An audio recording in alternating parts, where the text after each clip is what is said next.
Israël, la Chine et l'ouverture du passage du Nord-Est. Quand le réchauffement climatique met fin aux ambitions israéliennes de contrôle du commerce international Est-Ouest. Je vais vous lire un excellent article de RTV. L'essor économique chinois, les exportations du Japon et de la Corée montrent l'importance, voire la prédominance future, de la façade maritime asiatique orientale dans les échanges internationaux. Un simple coup d'œil sur une carte suffit à démontrer que l'essentiel de la façade maritime d'Europe de l'Ouest est concentré majoritairement en mer du Nord, de Zeebrugge à Hambourg.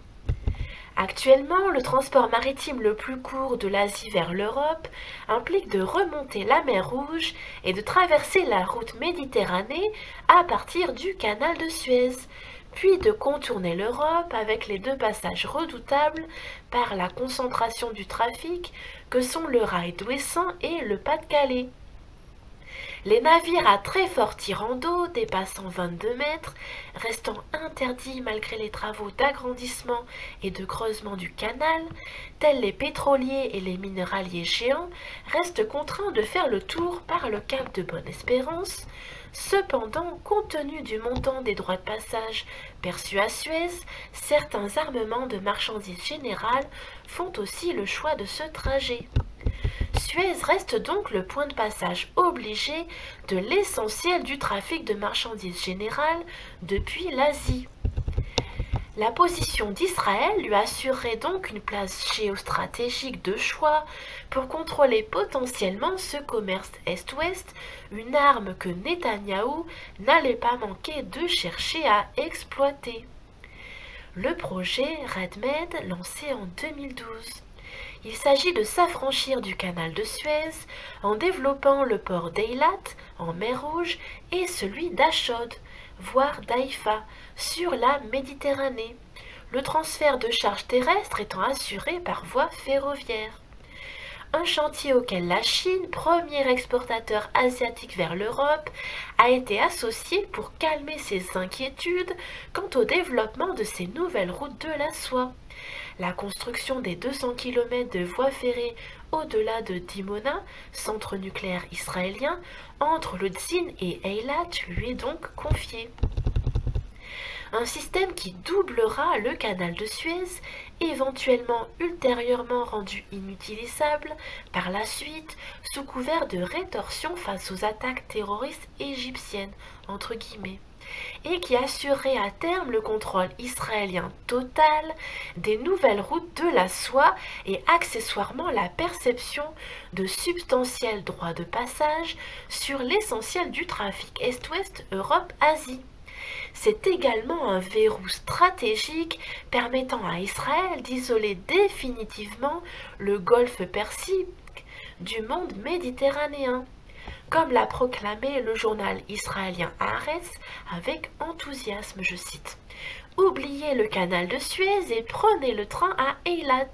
La ligne opérationnelle 24 heures sur 24 sera une alternative pratique et peu onéreuse au passage Est-Ouest depuis l'Extrême-Orient via le canal de Suez. Fin de citation. Les Israéliens sont par ailleurs conscients de leur inféodation totale aux États-Unis et du risque à court terme de la non-réélection de Trump dans 2 ans. Aussi, la perspective d'un partenariat chinois durable pourrait être une alternative orientale, chinoise, durable à une alliance atlanto-sioniste aujourd'hui triomphante mais précaire. Dans cette perspective d'avoir toujours 2 fers au feu que le port d'Haïfa pourrait être confié à la Chine, ce qui ne fait évidemment pas l'affaire des américano-sionistes. Le passage du Nord-Est maintenant. Las, le réchauffement climatique va en décider autrement. La nouvelle n'a pourtant eu que très peu d'écho, annoncée le 27 septembre dernier lors de son voyage retour à son entrée à Saint-Pétersbourg. Pour la première fois, un porte-container de 44 000 tonnes, le Vanta de l'armement danois Maersk, parti de Vladivostok en Russie extrême-orientale le 23 août, a rallié depuis Busan en Corée du Sud, Bremerhaven en passant par le passage du Nord. le détroit de Bering et l'océan Arctique rendus suffisamment libres de glace, avec tout de même encore l'assistance ponctuelle d'un nouveau brise-glace pour permettre la navigation. C'est un vieux rêve maritime que ce passage du Nord-Est, celui d'une ligne Europe-Asie qui fera gagner en temps plus de 15 jours de mer et les frais qui vont avec. Sans parler du droit de passage de Suez ou d'Eilat et des risques encourus par les navires dans le golfe Persique, notamment avec les pirates. Mais ce n'est pour l'instant qu'un rêve. C'est donc à très court terme la fin des espérances israéliennes du contrôle maritime total et futur péage sur les marchandises russes, japonaises, coréennes et chinoises à destination du monde occidental avec toutes les considérations géostratégiques qui s'y rattachent.